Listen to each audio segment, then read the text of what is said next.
Hello everybody and welcome to Gupshup with Nishant, जहां आम लोगों की खास कहानियों के बारे में बात करते हैं। आगे जाने से पहले हमें लाइक और सब्सक्राइब कर ले। इससे हमारी क्रेडिबिलिटी बढ़ेगी और हम आपके सामने और ऐसी कहानियां ला सकते हैं। फॉलो करें हमें इंस्टाग्राम पे, लिंक बायो में है। कमेंट में हमें बताएं कि आपको इस एपिसोड के बारे में क्या अच्छा लगा, और अगर आप भी हमसे बात करना चाहते हैं तो हमें वो भी कमेंट में बताएं। अब बात करते हैं हमारे आज के गेस्ट के बारे में। करीबन 2012 की बात है, जब मैं अपने घर से बाहर निकलने के बारे में सोच रहा था। और एज़ यू नो, लाइक जब आप छोटे शहर से आते हो, हमेशा आपको ऐसा लगता है कि अगर किसी ने वो मुकाम ऑलरेडी कर लिया है तो अगर उनको फॉलो करें तो चीज़ें आसान हो जाएंगी। अगर उन्होंने जो किया वो काम हम भी करें तो हमारे लिए एक रास्ता आगे बना रहेगा। और वैसे ही रास्ते को देखते हुए जब एक दुविधा आई थी कि पुणे शहर जाना है या बेंगलोर शहर जाना है अपनी इंजीनियरिंग की पढ़ाई करने, आंख बंद करके मुझे और मेरे पेरेंट्स को कोई ऑप्शन या कोई डाउट नहीं था कि बेंगलोर शहर ही जाना है, क्योंकि वहाँ पे हमारी दीदी थी जो, हाँ, वो सारे कुछ काम कर चुकी थी और बहुत सालों से कर रही थी जो हम करने की सोच रहे थे। सो प्लीज़ वेलकम अलंकृता दीदी यहाँ पर। हेलो दीदी, क्या हाल है? बहुत बढ़िया। तुम कैसे हो? सब सब ठीक। आप बताओ अभी क्या चल रहा है, कैसे हो आप? एकदम बढ़िया। सब लाइफ वैसे चल रही है जैसा छोड़ के गए थे तुम यहाँ से। वही मतलब, कहाँ से कहाँ का टाइम हो जाता है। 2002 या 3 में मेरे ख्याल से आप बैंगलोर गई थी, और अभी इतने साल से दो वहाँ पे हजार हो तीन तो कैसा लगता है? 2003 दो में? हजार तीन तो से। अभी उतने हाँ, साल। ऑलमोस्ट 20 इयर्स प्लस हो गए। अच्छा लगता है अब। मतलब पहले आने पे लगता था कि पटना छोड़ के आए हैं, यहाँ पे बिहार से मतलब नाता है। और अभी लगता है कि बैंगलोर भी अपना हो गया है। इतने सालों जहाँ रह जाओ तो फिर वो शहर, वो स्टेट अपना सही हो गया है। तो बहुत कुछ बदला इन 20 सालों में। फीलिंग्स बदली। अब अपनापन बढ़ा। अब जैसे बिहार के लिए जो फील था सेम अभी कर्नाटका के लिए फील आता है। क्या बहुत खूब। कुछ हफ्ते पहले मैंने अपने एक दोस्त से बात की, तो अगेन सेम सिनारियोज, माइग्रेशन की बातें। तो वो पटना शहर में रह करके अभी एक गांव में काम करता है, और उसके एक्सपीरियंसेस बहुत ही अलग थे। मतलब वहाँ की प्रॉब्लम्स बहुत अलग तरीके की प्रॉब्लम्स थी, शायद से हमने कभी सुना भी नहीं होगा।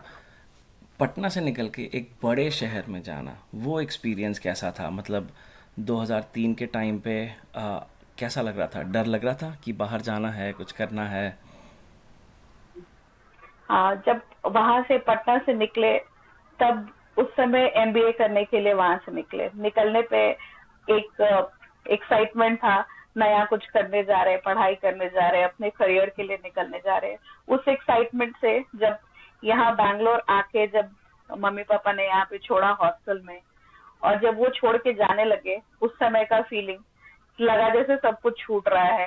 कहीं गलत डिसीजन तो नहीं ले लिया यहाँ सब कुछ छोड़ के अपने लोगों से इतनी दूर आके यहाँ रहने का। माइग्रेशन वहां से बहुत बड़ा हुआ।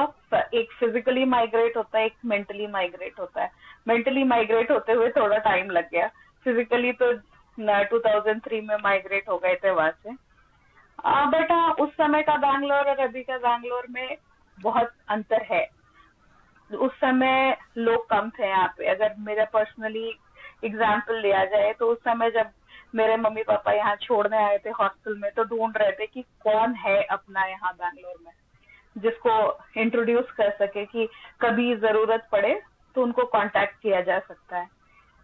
उस समय एक आ, हमारा एक कजन था वहाँ पे, रमैया कॉलेज में पढ़ाई कर रहा था। उससे ही बस इंट्रोड्यूस कराया और मिलवाया कि तुम लोग दोनों एक साथ रहोगे। आज जब वापस मुड़ के देखो तो एक पूरा परिवार है यहाँ पे। जितने लोग फ्रेंड्स हैं उतनी फैमिली भी है यहाँ पे। वो माइग्रेशन हुआ उतने लोगों का। क्यों हुआ? क्योंकि बैंगलोर वेलकमिंग था। बैंगलोर में एक कॉस्मोपॉलिटन यहाँ का कल्चर था। तो लोग हर जगह से आए हुए थे, डिफरेंट डिफरेंट स्टेट से यहाँ आके रह रहे हैं, और बैंगलोर का वेदर इतना अच्छा है कि आने के बाद लोग जाना नहीं चाहते हैं। अपॉर्चुनिटीज भी हैं कि अब जब यहाँ पे आ गए हैं, इतने सारे कॉलेजेस, इतने सारे कोर्सेज, यहाँ पे जॉब अपॉर्चुनिटीज इतनी है कि लोग यहाँ आके अपना फ्यूचर देख पाते हैं। अब आज की डेट में अगर कहा जाए कि वापस पटना जाना है, तो एक बार को सोचना पड़ता है कि क्या वहां पे जाके ये स्टैंडर्ड मेंटेन कर पाएंगे, क्या हमें उतना अपॉर्चुनिटी मिलेगा कि हम ग्रो कर पाएंगे। तो ये चीजें हैं। पहले वेदर के हिसाब में बैंगलोर को देखो, बहुत कुछ बदल गया था। मतलब वहाँ हम लोग नॉर्थ में एक्सट्रीम वेदर देख के आए थे, और यहाँ का वेदर, उसका तो कोई जवाब नहीं है। आज भी दो की वेदर चेंज हो चुका है, वेदर कंडीशन बहुत यहाँ पे गर्मी भी होने लगी है। पहले जब आए थे तो पसीना भी नहीं आता था, अब तो पसीने भी आते हैं। बट अगर अभी भी कंपेयर करा जाए नॉर्थ साइड से, तो डिफरेंस है, सिग्निफिकेंटली डिफरेंट है वो। तो वो है। देन यहाँ पे अपॉर्चुनिटीज बढ़ती ही जा रही है, तो ग्रोथ का ये ज्यादा है। पढ़ाई लिखाई के लिए यहाँ पे स्कूल का कल्चर अच्छा है।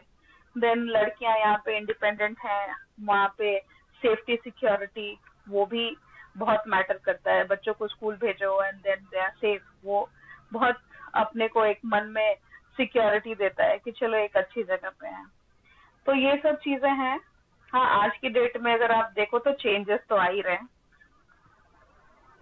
तो यही है। बहुत सारी बातें बताई आपने अभी बैंगलोर के बारे में कि वेदर है, अपनापन है, वेलकमिंग है, माइग्रेशन है।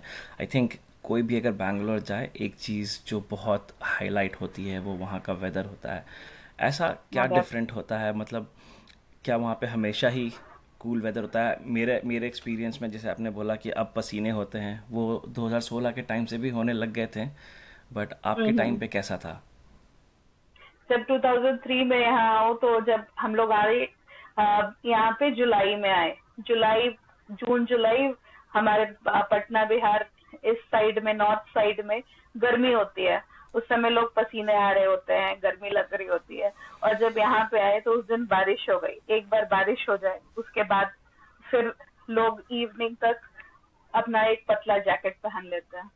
अभी भी अगर पटना में या नॉर्थ के किसी भी स्टेट में आप बोलो कि मैंने जुलाई के टाइम पे या जून में जैकेट पहना हुआ है, तो उन लोगों के लिए वो बड़ा सा वो शॉक होता है कि हम लोग यहाँ गर्मी में झुलस सही रहे हैं बात। और तुम लोग जैकेट की बात कर रहे हो। तो यही बहुत बड़ा डिफरेंस है। गर्मी होती है, फिर लेकिन शाम को बारिश हो जाती है, बारिश हो जाती है, मौसम कूल हो जाता है, जो कि यहाँ पे ही होता है। दो कि ये बहुत कोल्ड भी नहीं है, बहुत हॉट भी नहीं है, हिल स्टेशन भी नहीं है, बट यहाँ का वेदर ऐसा है कि यहाँ पे काम करने में अगर पसीना आता रहे तो काम करना भी थोड़ा लेथार्जीपन बढ़ जाता है, नहीं कर पाते उतना काम। लेकिन यहाँ पे वो एक अलग ये रहेगा, एनर्जी बनी रहती है इस वेदर की वजह से।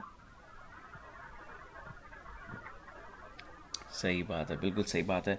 और बैंगलोर को अभी अभी तो नहीं, बट बहुत पहले से इंडिया का सिलिकॉन वैली बोला जाता है। कुछ लोग मुंबई को भी वैसे रेफर करते हैं। आपका आपका क्या एक्सपीरियंस रहा बैंगलोर का इस पार्ट में, कि वो सिलिकॉन वैली है, कि टेक कंपनीज इवॉल्व कर रही हैं over the like past 20-22 years? हाँ, एक्चुअली आप देखो तो जो पहले था, पहले से भी बैंगलोर हमेशा से सिलिकॉन सिटी कहा जाता था। कहा जाता था इसलिए क्योंकि यहाँ पे बहुत सारी आईटी कंपनीज थी। यहाँ पे जो भी बाहर से आ रहे हैं अगर कंपनीज, तो पहले बैंगलोर को एक प्रोस्पेक्ट की तरफ देखते थे। यहाँ पे इंजीनियरिंग कॉलेजेस जो बहुत थे, उसकी वजह से यहाँ पे अच्छा मेरिट मिल जाता था। तो इनिशियली जब वो लोग आए, तो उन लोगों ने यहाँ पे, यहाँ के लोगों को देख के, यहाँ के टैलेंट को देख के इस जगह पे अपना स्टार्ट किया बिजनेस। स्लोली यहाँ पे चूंकि बिजनेस बढ़ा, कॉलेजेस बढ़े, लोग भी यहाँ पे आने लगे, बैंगलोर के कॉलेजेस के बारे में लोग जानने लग गए। अभी जब चॉइस करना होता है किसी को भी, कोई भी बच्चा अगर वहाँ पे पढ़ाई करके इंजीनियरिंग कॉलेज या मेडिकल कॉलेज के बारे में देखता है, तो सबसे पहले ये देखता है कि ऐसी जगह जाओ जहाँ पे कि अगर जब कोर्स खत्म हो, उसके बाद हमें प्लेसमेंट मिल सके। प्लेसमेंट सबसे ज्यादा इम्पोर्टेंट है। प्लेसमेंट के लिए अपॉर्चुनिटी चाहिए जहाँ पे कंपनीज ज्यादा हैं। आज की डेट में यहाँ पे जितनी कंपनीज हैं जो एस्टैब्लिश्ड हैं, बड़ी कंपनी, उसके बाद एक mid level company and startups. अभी जब से कोविड के बाद से पोस्ट कोविड आप देखोगे स्टार्टअप्स भी बहुत बढ़ गए हैं, और सारे स्टार्टअप्स यहाँ पे ज्यादा हैं। शायद यहाँ पे इन्वेस्टर्स भी ज्यादा हैं, टैलेंट ज्यादा है, पैसे हैं तो लोग लगाते हैं। हर चीज को लेके यहाँ पे अपॉर्चुनिटी बढ़ती जा रही है। मुंबई जरूर है, वहाँ पे भी मतलब हमारा कमर्शियल कैपिटल कहा जाता है, वहाँ पे भी अपॉर्चुनिटीज हैं। बट देन एक होता है सैचुरेशन, वहाँ का ट्रैफिक, वहाँ का वेदर, वहाँ का इंफ्रास्ट्रक्चर बहुत सपोर्ट नहीं कर रहा है। बैंगलोर अभी भी उन सब चीजों में ज्यादा सपोर्ट कर रहा है। एंड देन यहाँ पे टैलेंट ज्यादा है, टैलेंट इन द सेंस कि चूंकि यहाँ पे कॉलेजेस ज्यादा हैं, तो यहाँ पे टैलेंट भी ज्यादा मिल रहा है, यहाँ पे कंपनीज ज्यादा हैं, तो उस हिसाब से यहाँ के कॉलेजेस और स्कूल्स अपने को इवॉल्व भी कर रहे हैं वहाँ के जॉब बेस्ड पढ़ाई कराने के लिए। तो एक बात आपने बोली ट्रैफिक, और आजकल मीम में बहुत देखने को आता है ये ट्रैफिक। बैंगलोर का ट्रैफिक काफ़ी फेमस हो जाता है। 2012 से कंपेयर करें अभी 10-15 साल, और फिर आपके टाइम 2003 से कंपेयर करें, तो आपने ट्रैफिक को वर्सन होते हुए देखा है? कोई स्पेसिफिक रीजंस है उसका? हाँ, ये है कि बैंगलोर में हर चीज अच्छा है, ट्रैफिक सबसे बड़ा पेन है। उसकी वजह से कुछ कंपनीज भी यहाँ से बाहर जा रही हैं। अब इंफ्रास्ट्रक्चर जैसा हो गया है, तो उसका रीजन भी ये है कि क्राउड बढ़ता जा रहा है। यहाँ पे जो लोग आए वो गए नहीं, यहाँ पे सेटल हो गए। उसके बाद उन लोगों ने अपना एक कार खरीदा, एज एंड व्हेन वो ग्रो हुए तो दूसरा कार खरीदा। रोड पे व्हीकल्स बढ़ते जा रहे हैं हर दिन, मतलब एक significant number of vehicles add हो रहे हैं रोड पे। टॉप ऑफ दैट यहाँ पे इंफ्रास्ट्रक्चर को स्मार्ट सिटी बनाने के लिए बहुत सारे कंस्ट्रक्शन वर्क चल रहे हैं, मेट्रो का काम चल रहा है। तो इस वजह से यहाँ पे ट्रैफिक बहुत ज्यादा है। ट्रैफिक एक मेजर कंसर्न हुआ है अभी। किसी भी लोगों को काम करने के लिए कहीं पे भी मूवमेंट करना हो, आज की डेट में सब लोग वर्क फ्रॉम होम प्रेफर कर रहे हैं कि हमें कम से कम वो प्रोडक्टिव आवर वेस्ट ना करना पड़े रोड पे। ट्रैफिक 2003 में इतना बुरा नहीं था, ग्रेजुअली वो वर्स होता चला गया, और आज आप कहें तो बहुत ही बुरी हालत है। जनता उसमें कोप अप करती जा रही है, एंड देन वो लेते चले जा रहे हैं कि however you treat, we are just accommodating everything. लेकिन वैसा ये है कि गवर्नमेंट को थोड़ा सा ये करना चाहिए, एंड आई वुड नॉट से कि नहीं कर रहे हैं, गवर्नमेंट भी अपनी तरफ से इंफ्रास्ट्रक्चर डेवलपमेंट का काम कर रहे हैं, जिसकी वजह से मेट्रोज और पब्लिक ट्रांसपोर्ट को अच्छा करने की कोशिश कर रहे हैं। बट इतना ज्यादा पॉपुलेशन है कि टाइम लगेगा उसको न अपने इसमें आने के लिए। मेट्रो यूजेज के बारे में क्या ख्याल है आपका? लाइक वो बढ़ा है वहाँ पे? क्योंकि बैंगलोर का major mode of transport is BMTC, right? चाहे वो एसी बसेस हों, चाहे वो नॉर्मल बसेस हों, लोग कैब्स वगैरह भी प्रेफर करते होंगे, ऑफिस के कैब्स चलते होंगे। बट मेट्रो एक ऐसी चीज़ है जो डेवलप हो रही थी जब तक मैं वहाँ पे था। अभी 8 साल हो हाँ, गए हैं उस बात को, तो वो डेवलपमेंट कैसा आया मेट्रो का भी? मेट्रो का है कि अभी डेवलपमेंट स्टेज में ही है। 2-3 लेन में मेट्रो अप एंड रनिंग है, चल रही है मेट्रो कुछ जगह पे। और जहाँ पे भी मेट्रो जिस एरिया को कवर कर रही है, उस एरिया में mode of transport for corporate metro हो रहा है, क्योंकि उसमें थोड़ा क्राउड कम है, एंड थोड़ा ट्रैफिक से वो जो रोड पे आप कार लेके निकलो, वो जो पेन है ट्रैफिक का एंड देन ड्राइविंग का, वो कम हो जाता है। तो मेट्रो यूज कर रहे हैं लोग, लेकिन अभी उसका रीच कम है। अभी उसमें 3 एरियाज जहाँ से स्टार्ट हो रहा है उसमें कवर कर रहा है। अभी बहुत सारे एरिया को कवर करना बाकी है, क्योंकि बैंगलोर पहले छोटा था। पहले एक रिंग रोड था जो कि बाद में इनर रिंग रोड कहलाने लग गया, और उसके आगे फिर आउटर रिंग रोड बन गया, फिर उसके आगे एक और रिंग रोड, चूंकि सर्कुलर में है ना बैंगलोर फैला हुआ। तो बैंगलोर का एक्सपेंशन हो रहा है, एक्सपेंशन होने की वजह से मेट्रो का एरिया को जो कवर करना है वो अभी बढ़ता जा रहा है। तो अभी काम चल रहा है, अभी थोड़ा टाइम लगेगा, मतलब ईयर्स टुगेदर लगेंगे अभी। वही बढ़िया बात है, मतलब जब तक प्लान है वो इम्प्लीमेंट होने में तो टाइम लगता ही है बड़ी चीज़ों में, बट होपफुली वो चीज़ रिजॉल्व होगा। बट सोशल यही मीडिया की प्रॉब्लम बात ही कर है। रहे थे हम कि सोशल मीडिया में हाँ। ये हम्म। नहीं, आप बोल रहे थे प्रॉब्लम ये है। हाँ, प्रॉब्लम ये है कि ये टाइम बहुत लगता है। मेट्रो जब कंस्ट्रक्शन वर्क चलता है, गवर्नमेंट प्लान जरूर करती है, लेकिन जब कंस्ट्रक्शन हो रहा होता है, जब वो काम चल रहा होता है, उस टाइम का फेज थोड़ा ज्यादा पेनफुल हो जाता है जो ट्रैवल हम्म। करते हैं उनके लिए। हम्म। बिल्कुल। आई मीन पटना जैसे शहरों में ब्रिज बनते हुए जब देखा, आप तो निकल गए होगे तब तक बैंगलोर, बट हमने स्कूल में रह के वहाँ पे ब्रिज बनते हुए देखा था। एंड ब्रिज के जब बन रही होती है, आज तो काफ़ी फंक्शनल है, बट जब बन रही होती है तो उस टाइम का वो जो फेज़ होता है, आसपास की रोड्स वगैरह वो बहुत ख़राब हो जाते हैं। तो I think like it's synonymous to that as well. Hmm. तो 2016 के टाइम का कुछ तो तो याद रहा ही होगा। नहीं, 2016 में बैंगलोर तो मतलब वैसा था कि जैसे मेट्रो तो मैंने भी देखा। मेट्रो एक दो आपके घर के पास से चला था तो बहुत एक्साइटमेंट था कि हाँ मेट्रो यूज़ करते हैं। उसके पहले मैंने सिर्फ दिल्ली में मेट्रो यूज़ किया था। ट्रैफिक मेरे को लगता है उस टाइम पे सिर्फ एक सर्कल, अपना सिल्क बोर्ड के सर्कल के पास का ट्रैफिक बहुत ज़्यादा फेमस था कि यहाँ पे तो ट्रैफिक होगा ही। मुझे याद है कि एक बार कॉलेज में हल्ला भी हुआ था कि टेरर अटैक होने वाला है बैंगलोर में, और वैसा कुछ हुआ नहीं। और फिर उस पर लोग जोक बना रहे थे कि वो टेररिस्ट आए थे बट सिल्क बोर्ड की ट्रैफिक से वापस मुड़ गए। तो हाँ, वो चीज़ें हैं। और definitely I mean like in terms of jobs employment I guess rates बहुत हाई होते थे, तो ये भी एक बहुत अच्छा लाइक माइग्रेशन फैक्टर होता था स्टूडेंट्स के लिए, राइट? कि और कुछ हो ना हो लाइक कंपनी में प्लेसमेंट्स हो सकते हैं, एंड देन लोग वैसे भी अपना फ्यूचर प्लान करते थे। हम्म।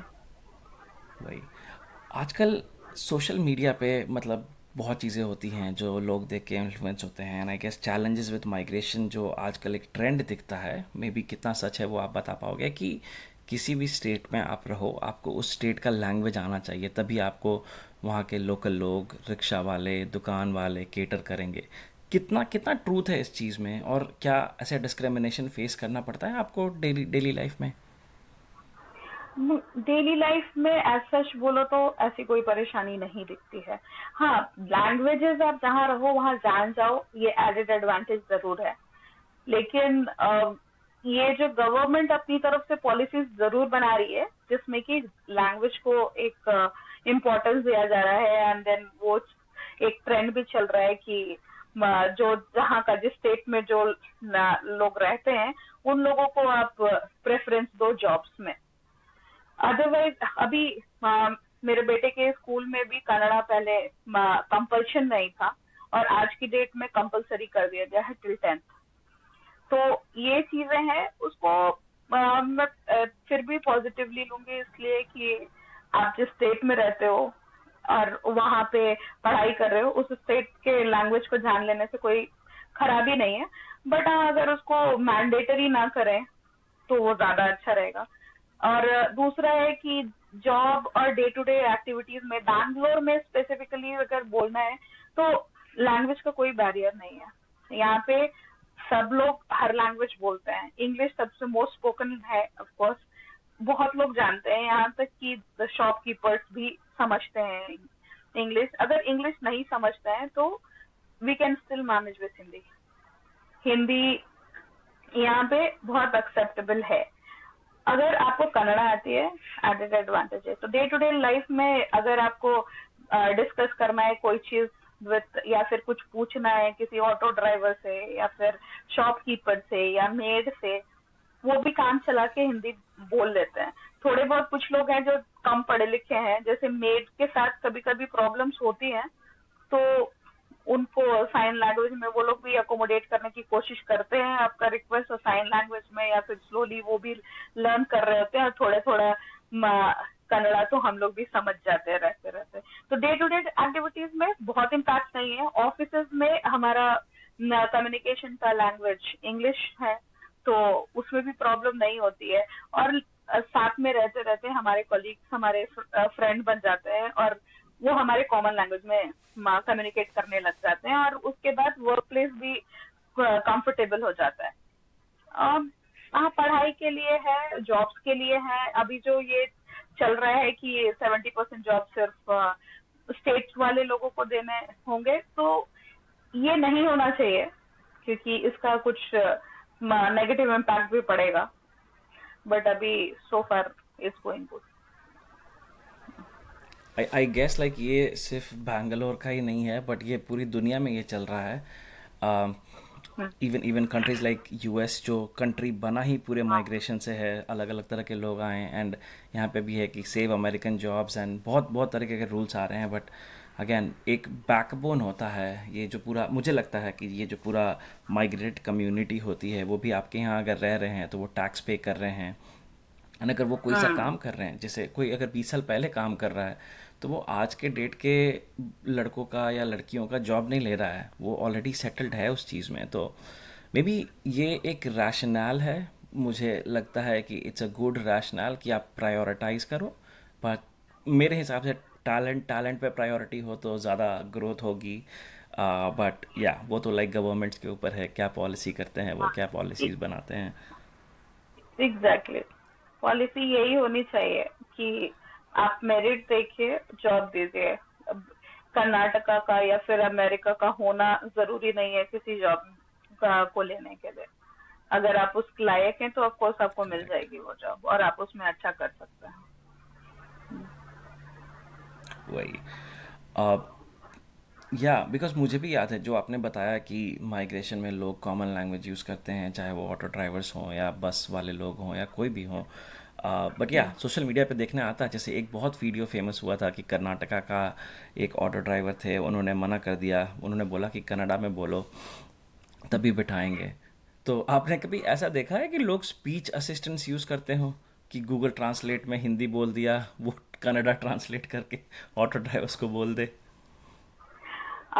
ऑटो ड्राइवर्स के लिए तो नहीं, लेकिन हाँ, वो ट्रांसलेट करते रहते हैं। कई बारी बोर्ड पे कुछ पढ़ा नहीं होता है, हम लोग ट्रांसलेटर यूज करते हैं। और ये असिस्टेंस लेते हैं, धीरे धीरे सीख भी जाते हैं। और ऐसे जैसे आपने बोला वो एग्जाम्पल कि हाँ, ऑटो ड्राइवर ने बोला कि आप कन्नड़ा नहीं बोलेंगे, ऐसे कुछ लोग हैं। ऐसा नहीं है कि बिल्कुल नहीं है, कुछ लोग ऐसे हैं, इसीलिए वो मीम बना हुआ है, इसीलिए वो रील्स फेमस हुआ। कुछ लोग हैं जो बोलते हैं कि आप अगली बार कन्नड़ा नहीं बोलोगे तो मैं ऑटो पे नहीं बिठाऊंगा। बट वो वैसे कुछ लोग हैं, ज्यादा लोग नहीं, वैसे ज्यादा मिल जाते हैं। और ऐसा है कि ज्यादातर ऑटोज अब देखोगे तो उसमें नॉर्थ इंडियंस भी तो होते हैं ऑटो ड्राइवर्स। तो वो तो मतलब कई करेक्ट। बार ट्रैवल करो तो वो भोजपुरी में बात कर रहे होते हैं, और वो सुन के अच्छा भी लगता है। बाहर में अगर जाके अपने स्टेट का करेक्ट। लैंग्वेज सुनो तो अच्छा लगता है। करेक्ट। गूगल असिस्टेंस की जरूरत हर जगह काफ़ी पड़ती है, बातें की। क्योंकि जहाँ पे लिखा हुआ है। हम्म, बिल्कुल। हम्म, बिल्कुल। काफ़ी बातें की हमने बैंगलोर के बारे में, थोड़ा सा गियर शिफ्ट करते हैं और बात करते हैं आपकी। लाइक हमने तो आपको एज अ दीदी देखा है, एज अ मॉम देखा है। अ, आपका मॉम फेस कैसा रहा? You have an approaching teenager boy, तो कैसा लगता है वो एक्सपीरियंस? क्या क्या डिफरेंसेस आते हैं, क्या क्या चैलेंजेस आते हैं, और आपको कुछ अपने टाइम के चैलेंजेस याद है कि आप ऐसी बदमाशियाँ करती थी इसलिए वो भी ऐसे करता है? नहीं, ऐसा कुछ है नहीं। मतलब मेरे जैसा बिल्कुल नहीं है, क्योंकि अगर देखा जाए तो एक बॉय और अ गर्ल में बहुत डिफरेंसेस होते हैं। बायोलॉजिकली डिफरेंस अलग, देन प्रेफरेंशियल डिफरेंसेस अलग। तो उसमें सिमिलैरिटी नहीं दिखती है इन टर्म्स ऑफ उनका बिहेवियर। बट हाँ, सिमिलैरिटी दिखती है in terms of our nature, और जो इनहेरिटेड क्वालिटी है वो उसमें दिखता है कि मेरा इनहेरिटेड क्वालिटी उसमें दिख रहा है, या फिर द वे आई थिंक वो उसी तरह से वो सोच रहा है। वो इसलिए भी कि जिस तरह से नर्चर करो उसी तरह से बच्चे हो जाते हैं। But being a mom and being a working mom, बहुत सारे चैलेंजेस आते हैं। और एक बच्चे को बड़ा करना, वो अपने में बड़ा टास्क है। एक जब मतलब व्हेन आई वाज वर्किंग, और मेरे उस समय बेबी नहीं था, तब मेरी एक फ्रेंड ने बोला था कि जब तक बेबी नहीं है तो एक ही है कि बेबी नहीं है, उसके बाद बेबी हो जाए तो उसके बाद सिर्फ टेंशन ही टेंशन है। बाद में मैंने वो रियलाइज किया कि हाँ सही ही बोला है, एक बार बेबी आ जाए लाइफ में उसके बाद उसको कैसे बड़ा करना है, क्या खिलाना है, छोटा हम बच्चे को कैसे हैंडल करना है, पहले तो हैंडल करना नहीं आता है, उसके बाद स्लोली आप लर्न करते हो फिर क्या खिलाना है, कैसे वो हेल्दी करना है, कैसे वेट मेंटेन करना है, वहां से लेके फिर जब वो स्टेज पार होता है तो उनको पकड़ना है, कहाँ भाग रहे हैं, क्या कर रहे हैं, हाइजीन मेंटेन रखना है, वो फेज आता है। उसके बाद स्कूल में कौन से स्कूल में डालो, उसके बाद वो डिसाइड करना होता है कि कैसे सिखाओ, पढ़ाई करने के लिए सिखाओ, कैसे पढ़ाई का इम्पोर्टेंस बताओ, या उनके एक्टिविटीज को ऑब्जर्व करना होता है, ये समझना होता है कि उनका इंटरेस्ट लेवल कहाँ है, क्या कर रहे हैं। उसमें बहुत पेशेंस, बहुत सारा ऑब्जर्वेशन वो चाहिए, वो समझने के लिए वो फेज। फिर वो उस फेज से थोड़ा सा ऊपर होता है जब बच्चा थोड़ा समझदार हो गया, फिर अब और एक थोड़ा higher classes in the sense fourth fifth में जाने लगा, देन उनको इंक्लिनेशन टुवर्ड्स उनके स्टडीज, एग्जाम्स का प्रिपरेशन वो हो जाता है, उसमें भी आपको बहुत सारा एफर्ट जाता है। और उसके साथ साथ ये भी देखना होता है कि बच्चे अच्छे से जा रहे हैं, बिहेव अच्छा कर रहे हैं, अच्छी चीजें सीख रहे हैं, क्या सिखाना है, डांस सिखाना है, सिंगिंग में इंटरेस्ट है, बैडमिंटन में इंटरेस्ट है, प्लेइंग स्पोर्ट्स में इंटरेस्ट है, किस चीज में इंटरेस्ट है वो आइडेंटिफाई करना। देन उसके बाद एक फेज आता है जब सेवेंथ एट्थ में जा रहे हैं, जब वहाँ पे एक करियर के लिए एक माइलस्टोन शुरू हुआ। तो फर्स्ट माइलस्टोन में ये आइडेंटिफाई करो कि इसका इंटरेस्ट कहाँ है, किस फेज में जाना चाहते हैं, क्योंकि बच्चे उस समय छोटे होते हैं, जो टीनेजर्स बच्चे होते हैं वो छोटे हैं, उनको समझ नहीं आ रहा है कि उनको करना क्या है, तो उनको एक मेंटरिंग चाहिए, कोचिंग चाहिए। तो उस टाइम पे वो समझ के कि किस तरह से वो अंडरस्टैंड करें। और इस फेज में माइंड भी बहुत डाइवर्ट होता है, तो एक टीनेजर बेटे की माँ होना अभी समझ में आता है कि इजी नहीं है, कभी कभी लगता है बच्चा बड़ा हो गया, लाइफ इजी है, लाइफ सॉर्टेड है। फिर वो जब पढ़ाई की बात आती है, जब उनके बिहेवियर्स की बात आती है कि सडन में एक चेंज आने लगता है बिहेवियर में, उन लोग अपने आप को मिच्योर समझने लगता है, तब उस बच्चे को हैंडल करना। तो वो चैलेंजेस हर फेज में अलग अलग चैलेंजेस हुआ, एक 0 to 6 मंथ से लेके आज एक अप टू टीनेजर, और आगे चैलेंजेस और आने वाले हैं।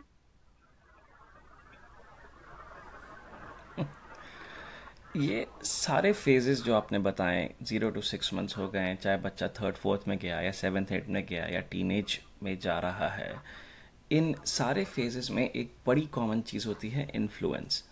किसी भी चीज़ का इन्फ्लुएंस हो सकता है, राइट? जैसे स्कूल में जा रहा है तो कैसे दोस्त बना रहा है, किन से मिल रहा है, ये आप कंट्रोल नहीं कर सकते हो। घर आ रहा है, किसके साथ खेल रहा है, ये कंट्रोल नहीं कर सकते हो। आपके अगर बच्चा छोटा है, आपने नैनीज रखे हैं, तो वो क्या बात कर रही हैं, क्या सिखा रही हैं, वो कंट्रोल नहीं कर सकते हो।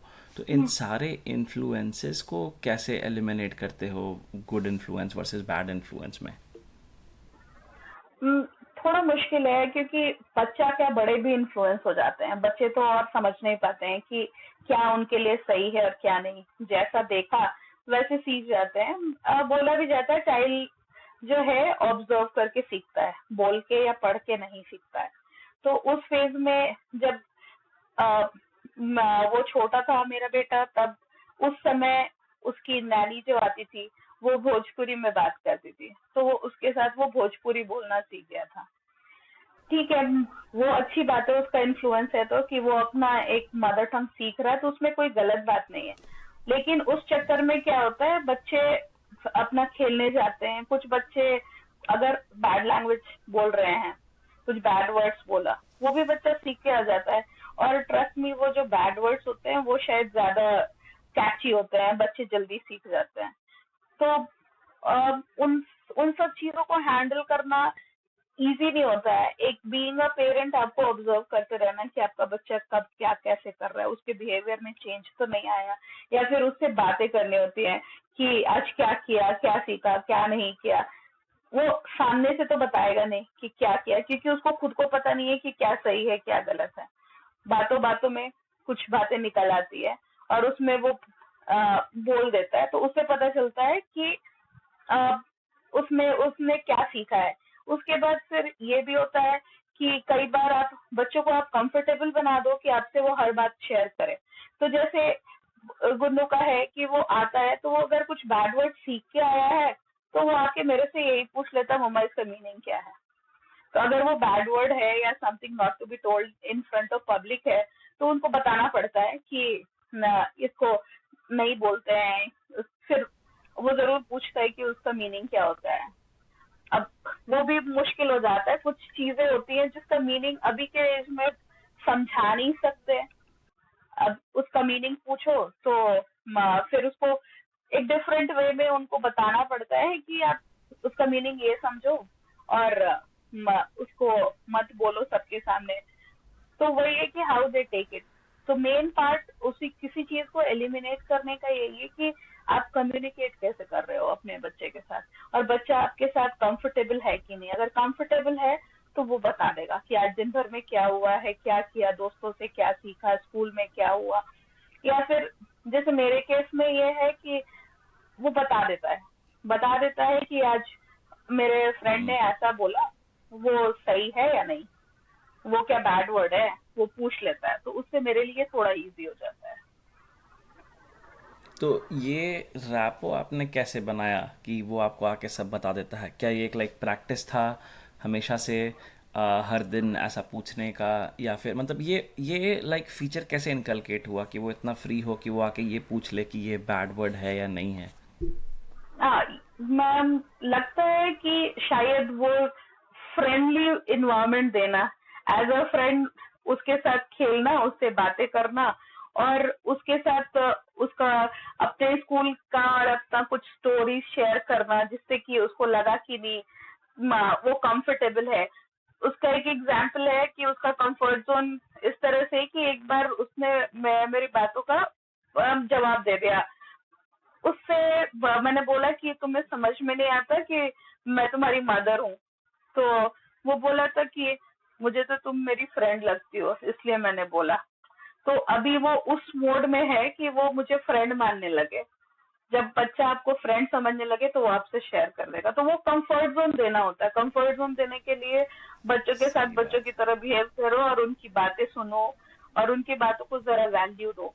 तो वो खुश रहते हैं और बातें सुनते हैं। अगर डराने धमकाने से कुछ काम नहीं आता है। सही बात है, मतलब पेरेंटिंग स्टाइल्स चेंज होते हैं। मतलब हमें याद है हम तो बिना मार खाए रहते नहीं थे, बट हाँ आजकल बहुत सारे स्टाइल्स हैं। होपफुली जो भी आप कर रहे हो आपके लिए बहुत वर्क कर रहा है, तो इट्स ऑल ऑल गुड। एक बहुत अच्छी बात आपने बोली थी कि you are not just a mom but you are a working mom. तो आपके काम के बारे में बात करते हैं। कैसा रहता है आपका वर्किंग डे? प्रेशर कैसे रहता है? एंड देन काम यूजुअली शाम तक चलता है, या फिर अगर आपकी शिफ्ट्स अलग हैं, तो अगर कोई सी भी मान लो नॉर्मल शिफ्ट नहीं है, तो बच्चे को टाइम देना और काम हैंडल करना, how how does that happen? Difficult है। आई वुड से कि being a working mother difficult होता है अपना पर्सनल लाइफ और प्रोफेशनल लाइफ बैलेंस करना। दोनों तरफ एक्सेल करना है ये उम्मीद लेके हम लोग काम करते हैं। बट और टू एक्सटेंट हम करते भी हैं बट वो फीलिंग रह जाती है कि फेलियर वाला फीलिंग होता रहता है। कहीं मैं मिस तो नहीं कर रहा, कहीं ये मिस तो नहीं हो, कहीं वो मिस तो नहीं हो गया। फिर जैसे मेरा काम था शुरू में जब मैंने मतलब मैं बेबी होने के बाद मेरा शिफ्ट सही था, मैंने मैनेज कर लिया। मेरे लकीली उस समय मॉर्निंग टू इवनिंग वाला शिफ्ट था। मेरे साथ एक ब्लेसिंग था कि मेरे पेरेंट्स सपोर्ट करते थे तो वो मेरा बच्चा उनके साथ था। देन उस एक नैनी भी थी साथ में। मिला जुला के ये हो गया। उसके बाद उसमें टाइम देने के लिए, लेकिन हाँ उसमें एफर्ट लगता है। सुबह मैंने बच्चे के लिए अपना प्रिपरेशन किया, शाम में ऑफिस से आके बैग रख के अपना उसको लेके प्ले एरिया में ले जाना, क्योंकि वो छोटा बच्चा है और उसमें एनर्जी ज्यादा है। उस समय उनको खेलना चाहिए तो उनको प्ले एरिया ले जाना, खिला के लाना, फिर वॉकिंग पे ले जाना, या फिर जो उनका स्पोर्ट्स या फिर जो भी मैं एक को करिकुलर एक्टिविटीज रखा है उसमें उनको इन्वॉल्व कर लेना। अगर फिर पढ़ाई कराना, वो टाइम देने के लिए थोड़ा अर्ली पुश किया मैंने अपना टाइम। 9 to 6, 10 to 7 हो सकता था, लेकिन उसको पुश करके मैंने 7 to 4 किया, इसलिए कि इवनिंग में टाइम मिल जाए बच्चे को सुलाने तक। उसके बाद फिर एक फेज आया था जहाँ 24/7 ऑपरेशन था, उसमें शिफ्ट चेंज होते थे। तो जब मॉर्निंग शिफ्ट है या आफ्टरनून शिफ्ट है, अब मॉर्निंग शिफ्ट में तो फिर भी शाम का समय मिल जाता था बच्चे को पढ़ाने के लिए, लेकिन आफ्टरनून शिफ्ट और नाइट शिफ्ट के समय मुश्किल होती थी थोड़ा ये करने के लिए। आज की डेट में जब मेरा शिफ्ट और टाइमिंग ऑफ, क्योंकि मेरे जॉब में मुझे 5 दिन ट्रैवल करना होता है, उसकी वजह से टाइमिंग्स में 12 आवर्स मेरा बिजी रहता है। फिर आने के बाद शाम में उसको पढ़ाई लिखाई कराना या फिर उससे बातें करना, तो शाम का समय होता है मेरे लिए। और जैसा कि तुम लोगों को याद ही होगा कि कुछ थोड़ा टाइम अगर कुछ पढ़ाई में दिक्कत है तो तुम लोगों से बात करा देना, या फिर किसी से फन में कितनी बार तो तुमने ही उसको बहुत सारा चीज रिवाइज करा दिया पूछ के क्वेश्चन। तो इस तरह का इन्वायरमेंट देके उसको मैनेज कर ले। वही वो तो एक फेज था जब वो सुन भी हम्म। लेता था, राइट? आज तो उसके पास रीजनिंग आ गई है। जैसे जैसे बच्चे हम्म। बड़े होते हैं, आई थिंक लाइक वो चीज़ बहुत बहुत नॉर्मल है। कभी ऐसा फील हुआ कि आप काम के कारण बच्चे को टाइम नहीं दे पा रहे हो, या काम में कभी इन्फीरियर फील होता है कि बच्चे के कारण काम इम्पैक्ट हो रहा है, और इसके कारण मतलब बहुत बहुत बार लोग डिसअपॉइंट हो जाते हैं, लगता है कि क्या एक चीज़ को छोड़ दें, दूसरे को प्रायोरिटाइज करें? ऐसा हुआ आपके साथ? हम्म। होता है। जब आप एक इंडिविजुअल कंट्रीब्यूटर होते हो एक प्रोसेस में, तब आप ना कोई भी काम मैनेज कर सकते हो, अपना टाइम मैनेज कर सकते हो।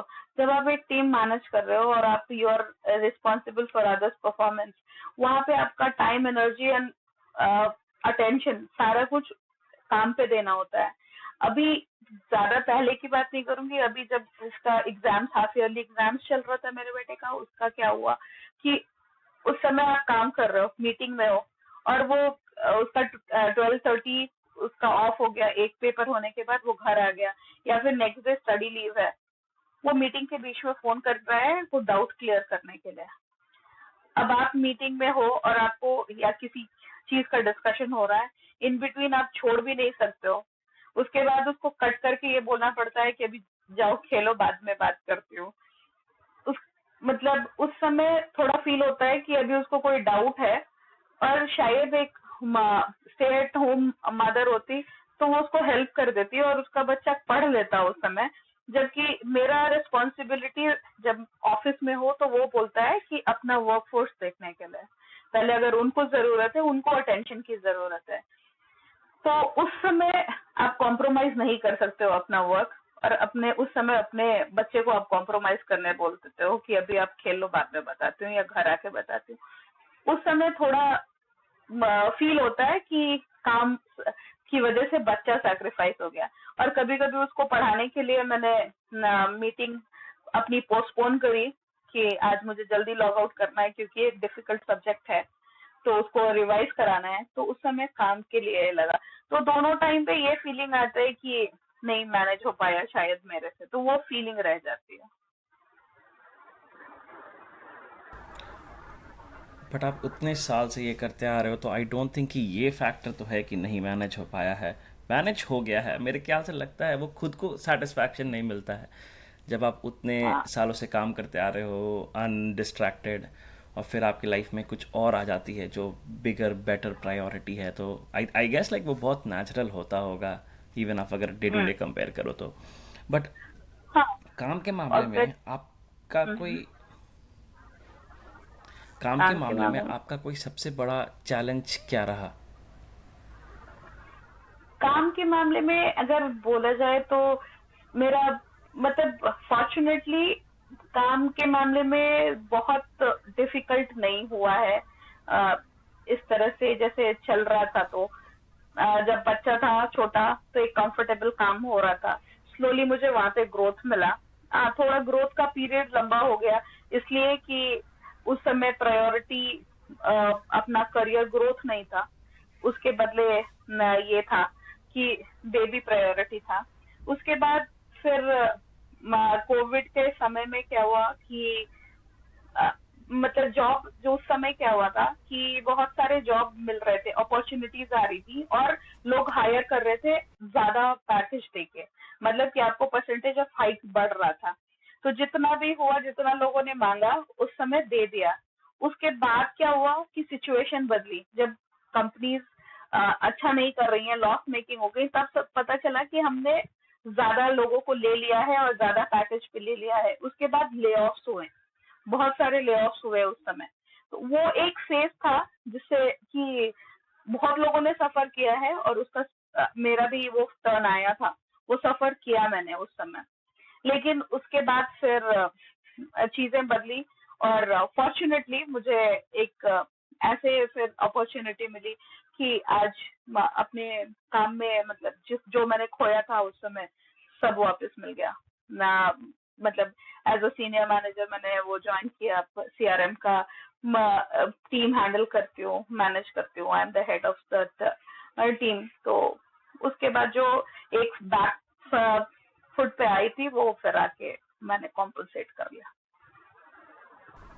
Thank to God. क्या बात है, क्या बात है।